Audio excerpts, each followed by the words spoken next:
and find out what they are. You don't have to be in the park.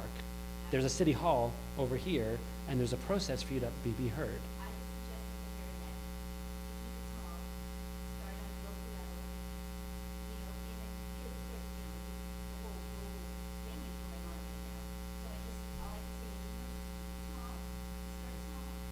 Yeah, I'm actually worried about the whole Occupy movement because in the one hand it's really inspiring, and I think a lot of the issues they're raising are really important, and it's kind of nice and idealistic that there's no leaders and no concrete, you can't have a concrete message because there's no leadership to define it, but I'm worried that it'll lose its steam because there's nothing winnable.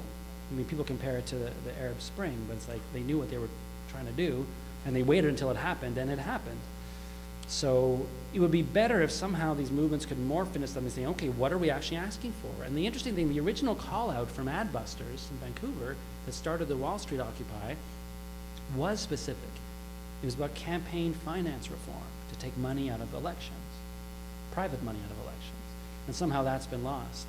But if they could come up with a few very concrete things and then figure out how to advocate for it, that'd be amazing to have these thousands of young people trying to change something. But if they don't have a clear focus, I don't know, it could just kind of fizzle out, which could make them even more disillusioned than when they went in. They're like, oh, okay, we tried, we had a whole rally, and nothing changed. Politics sucks. So, yeah. Thank you very much, everyone.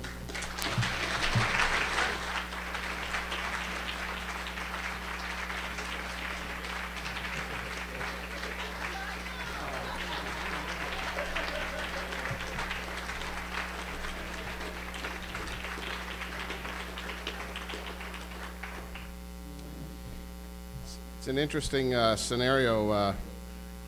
As we heard this morning in one of the sessions, it wasn't about the dresses, and here I would argue it's not even about the getting people elected. It's the fact you had 600 people coming out listening to 100 people who would stand up and give their ideas.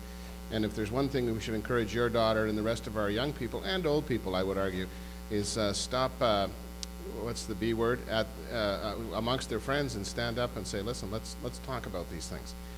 Too many young people aren't doing that. And if your daughter is right on track where you're thinking, congratulations to you as a mom, but I think she's not pushing the envelope. You're not supposed to like what she's doing in all areas. One final thing, for those of you who didn't hear, her daughter is going into medicine, so we'd like her to be in Who Wants to Bid? Where's Humboldt? Okay, Humboldt, right there. Yes, she's welcome in Humboldt. We're going to move right into our next session. Dave, I want to say thank you again. That was outstanding. And congratulations.